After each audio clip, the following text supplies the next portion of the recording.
kanilang unang paghaharap, tinalo ni Dylan si Reka gamit ang Insui, isa sa mahiwagang sandata na Hokage.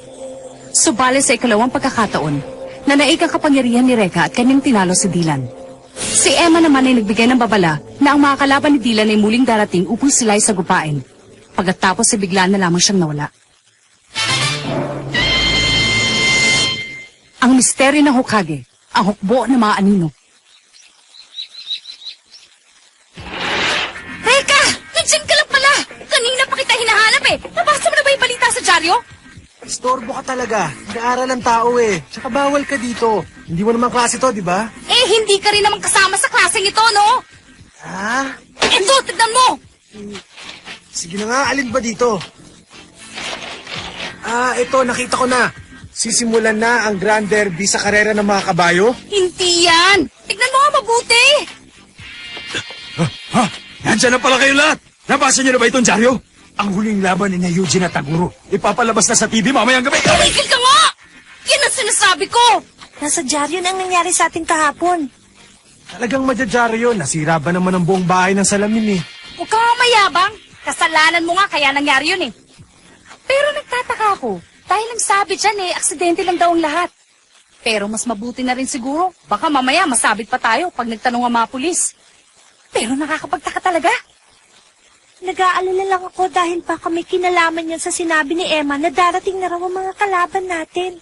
Huwag kang mag-alala, prinsesa. Nandito naman ako para magtanggol sa'yo eh. Yan ay kung totoo nga ang sinabi ng babaeng yun. Ay, pasok na ako. Babalik na ako sa klase ko dahil alam niyo naman ayoko nagpapabaya sa pag-aaral eh. Sige, prinsesa. Magkita lang tayo mamaya. Hindi ko alam na mahilig palang mag-aral si Reka. Mabuti naman kung ganon. Ang dali mo namang mabola, anak. Si Mrs. Carlos ay kasalukuyang nag-leave dahil sa malapit na siyang manganak. At ako naman si Ginoong Ernesto Suko na hindi susuko para maturuan kayo ng kasaysayan natin. Magandang umaga sa inyong lahat.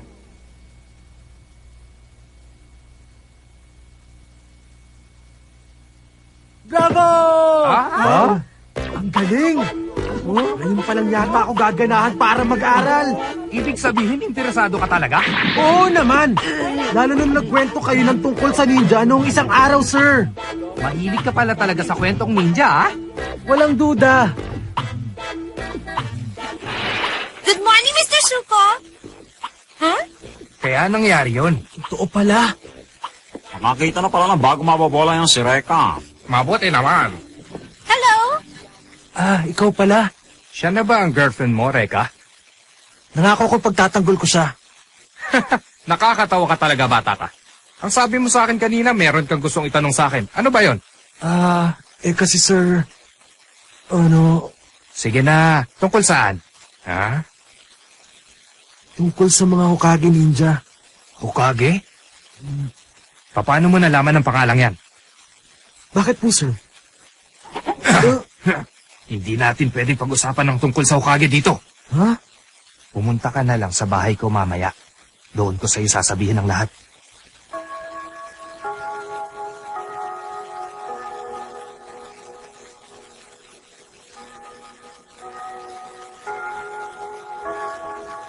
Reka, hindi ba dahil itong gagawin natin? First time ko pala kasi maimbitahan ng isang teacher sa bahay niya eh.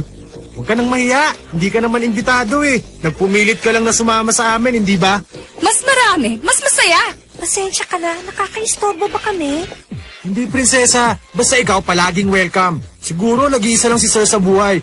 Kaya kung pagluluto niya siya ng tanghalian, pustahan tayo, matutuwa yun. Naligaw yata tayo. Sigurado ba kayo ito ang bahay ni Mr. Suko?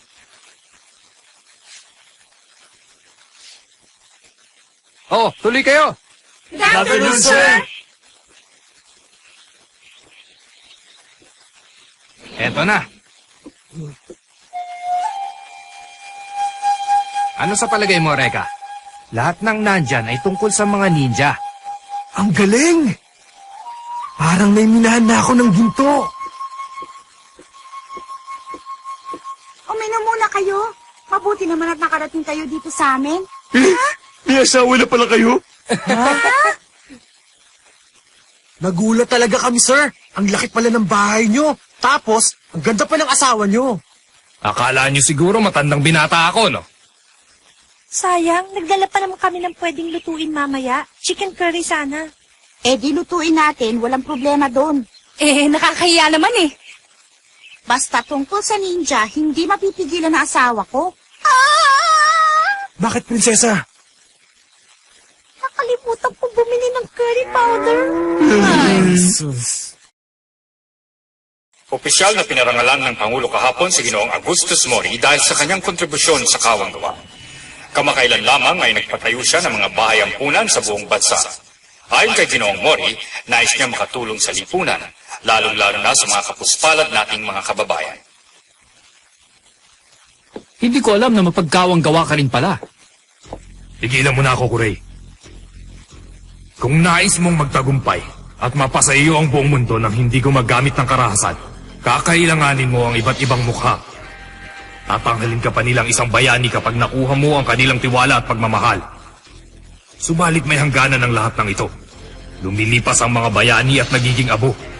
Anumang dami ng iyong kayamanan at anumang lakas ng iyong kapangyarihan ay mawawala sandaling ikaw ay mabawian ng buhay. Kuray, inaasahan ko ang iyong tagumpay. Maasahan mo ko. Nakahanda na ang lahat para sa pagdating ng babaeng may kapangyarihan magpagaling. Malalaman din natin ang kanyang lihim. Magaling.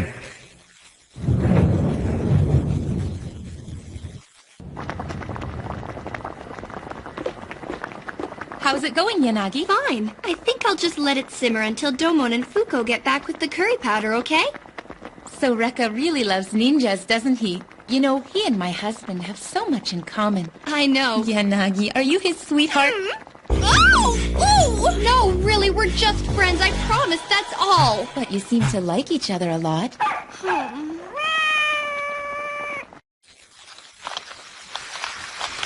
Naku, umuulan! Ang mga sinampay ko! Tutulungan ko na kayo!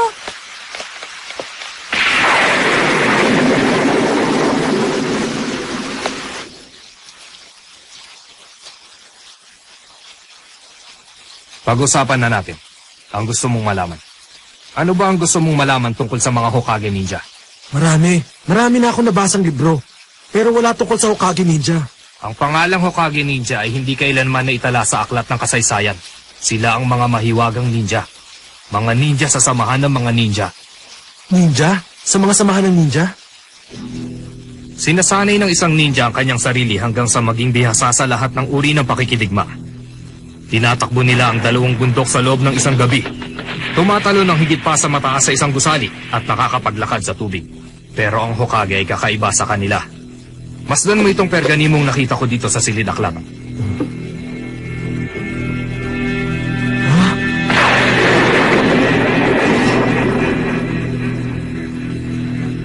Bakit kakaiba ang nararamdaman ko?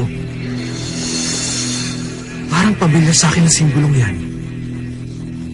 Ang pisikal na kakayahan ng Hokage ay pangkaraniwan lamang sa mga ninja. Subalit bukod tangi ang kanilang talino. Ang sabi, ginamit nila ang kanilang katalinuhan upang makalikha ng mga sandatang mahiwaga na sukob ang kapangyarihan ng kalikasan. Hindi ka panipaniwala. Maski sa modernong panahon ngayon, ay hindi tayo makakagawa ng mga ganong uri ng sandata. Ha? Ang isang Dilan. Ang Fujimi Aira. Bolang kristal ni Emma. At ang iba pang mahiwaga sa data ng Hokage. Lubhang mahiwaga ang mga Hokage Ninja. Ayon sa mga kasulatang ito, may kapangyarihan din ang hukbong ito na maglakbay sa iba't ibang panahon at kontrolin ang kapangyarihan ng apoy. Kung ganun, totoo pala. Ang lahat ng sinabi sa amin ni Emma.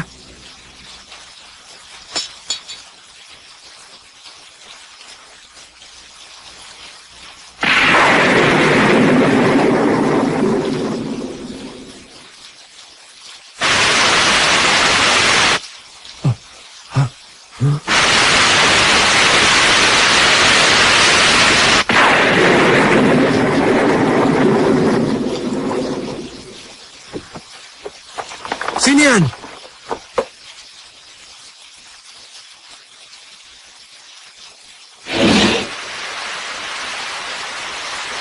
Ay nako, bata lang pala. Natakot ka ba? Anong kailangan mo?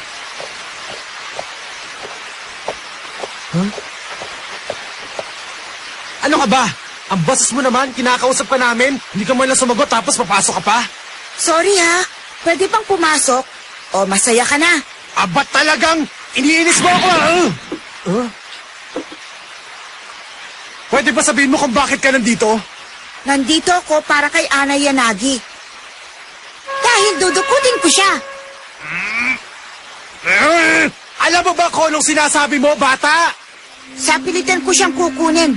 Kahit ano pang mangyari, kahit na sa ano pang paraan.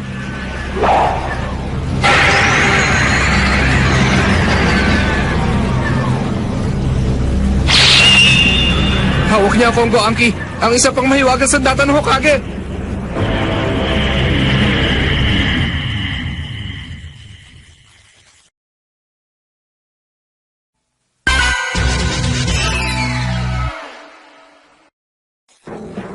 Kongo Anki ba, sir?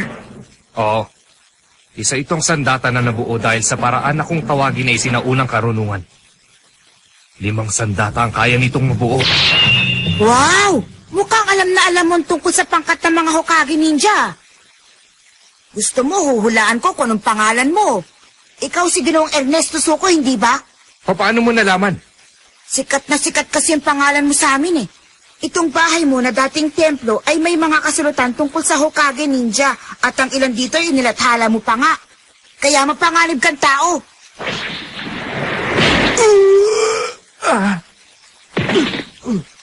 Mr. Suko! Huwag kang mag-alala. Hinimatay lang naman yan eh. Ang swerte ko talaga may madadala pa akong isang tao. Patutuwa sa akin si Kurei. Sandali lang, boy! Hindi ko alam kung anong gusto mong mangyari, pero hindi ako papayag! Huwag mo akong tawagin, boy. Ako si Lorcan Kogane. Hindi na rin ako bata dahil nasa 3rd year high school na ako. Lagot ka sa akin!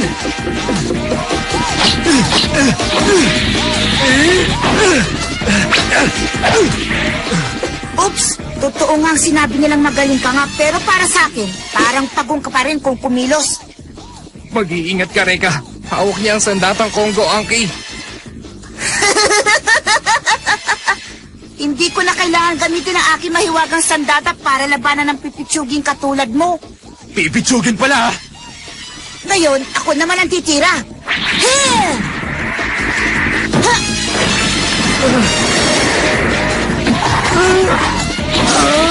Ha!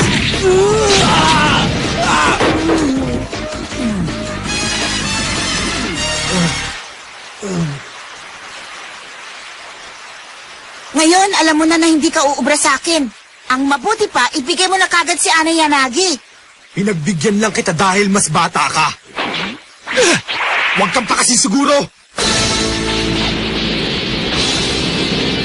Kailanman ay hindi mo makukuha ang aking prinsesa.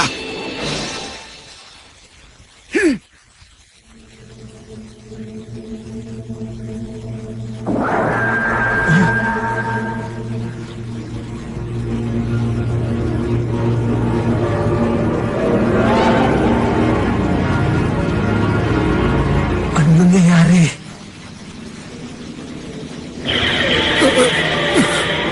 Hindi. Ako. Kagalaw. Kung gusto mo talagang malaman, itanong mo dyan sa lalaki nasa likod mo.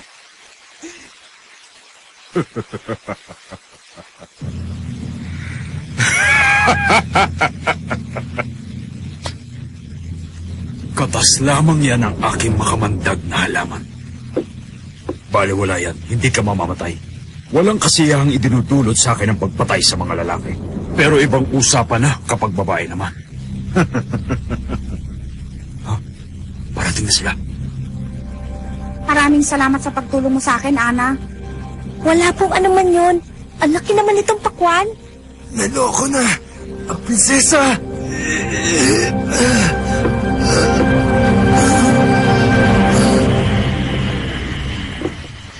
Ayun na!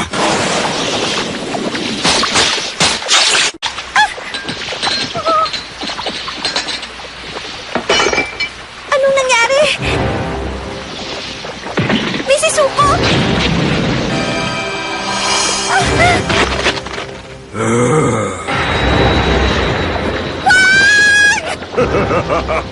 Sige, sumigaw ka pa. Yan ang gusto ko. Nasisiyahan ako kapag nakakarinig ng sigaw ng isang babae.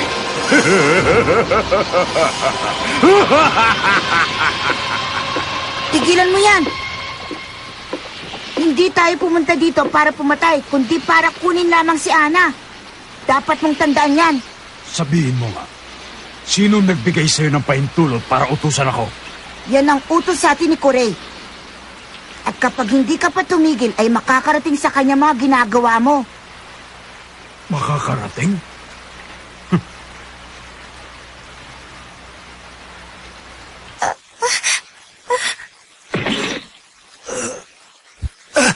Prinsesa! Teka, ano nangyayari dito? Max! Ira! Teka, sino ka ba? Isang halimaw? Halimaw, asakit mo naman magsalita. Hayaan mong magpakilala ko. Ako si Gideon Mokuren. Gamit ko mahiwagang kodama. Hindi mo pwedeng saktan si Ira! Hindi ikaw ang kailangan ko.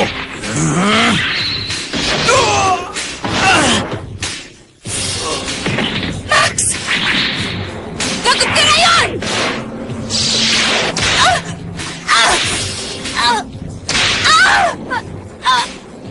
Ang aking mahiwagang sandat ay nakapaloob na sa aking buong katawan.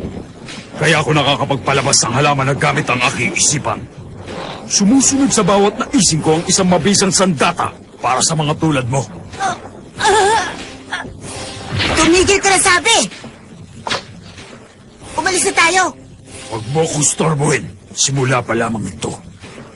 Baka mapilitan akong gamitin ang kapangyarihan ko sa'yo. Mayabang na bata.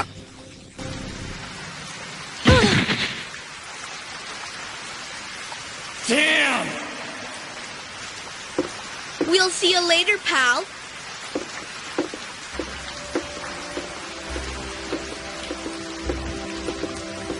Damn it! Kailangan ko makagalaw. Hindi nila pwedeng basta na lamang kunin ang aking prinsesa. Hindi ako makapapayag. Galaw.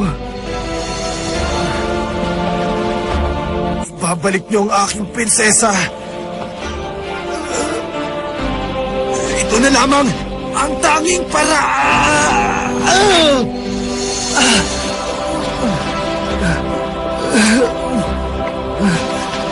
Ibalik niyo ang aking prinsesa! Ibalik niyo siya!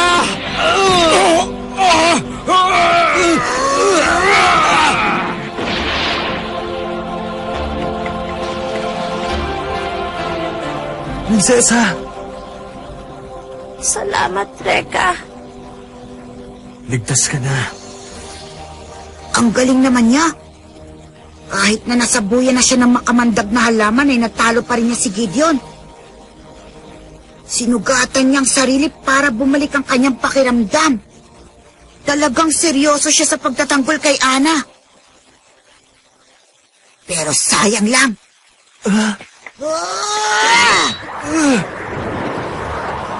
Patay!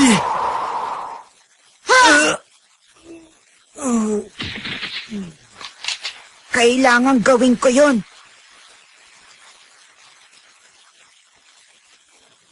Napagalamang ko na nasa atin na si Ana Yanagi, ang may kapangyarihang magpagaling. Sisimulan ko na ang mga pag-aaral upang malaman ang lihim ng kanyang kapangyarihan. Magaling.